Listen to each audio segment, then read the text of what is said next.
My most memorable experience was when I found the elusive Changi Bay Point family. The first month of census, a few otter watchers did go down a couple of times to try their luck to see if they could find their family, but they couldn't find them. In the second month of census, I was like, okay, I'm going to try my best. So I reached there, and there was a very strong smell of sprint in the air. So that's a very good sign. But I couldn't see them at all. So I was like, okay. I sat down on the PCN and waited. I looked through the binoculars into that very dim, dark space, and I saw movement. And about 10 minutes later, they started to leave. I managed to catch a video of them leaving their hole one by one, single file, down to the sea. And yeah, very convenient. So I was able to get clear video evidence of the entire family. I felt like very accomplished because this was the first sighting we've had of this family in the census, and I think without my sighting, this family might not have been included in census at all. So we'll be 13 otters short.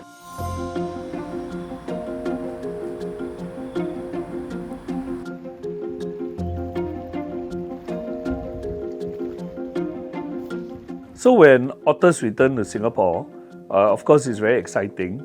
It's a testimony to the clean conditions of the waterways. And initially they were at the coast, and then they began to move inland. So it's all quite new to us.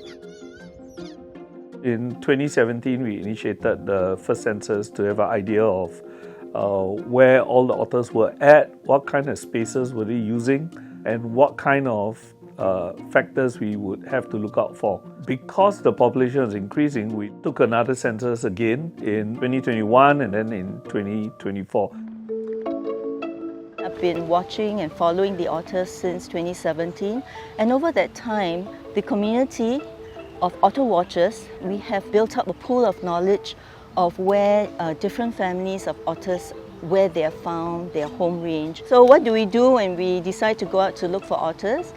Usually where we start is we usually have a favorite area. So that area can be somewhere close to where we live, or a favorite place, say like Marina Bay and Singapore River. But for the census, there are certain areas that are less visited, let's say the northeast, Sembawang, even Jurong or Changi Beach, where there aren't that many residents there. So when we want to cover those places, we actually make a concerted effort to go, let's say, a few times a week until we find otters in the area. For the census, we actually have quite a rigorous process and to tell apart each otter family so that we don't double count. Because we watch otters for a very long time, then we are sensitive to like minute differences in the appearance of each otter. For example, like markings on the body, things like some otter's tooth is chipped or something like that. So those are markings that can be used to identify the individual and hence also its family.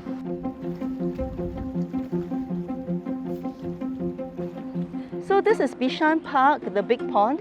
And how do we know whether the otters pass by this way? Like humans, they have favorite resting places, and let's go and check on one of their resting places and see if they've left us anything. No, I don't think it's here. Yeah. Oh wait, it's here. This is sprint. This is the remains of the poop left behind by otters. There is a lot of it. It's the black ones and like the transparent thingies that you see here are actually fish scales. When it's really fresh, it tends to be brown and jelly-ish. Because they would leave a scent behind also, and their poop is actually bits of, you can see the scales, and sometimes when it's dried up white, you can see the fish bones that are chewed up to 1 cm. That's why we say don't go so close to them.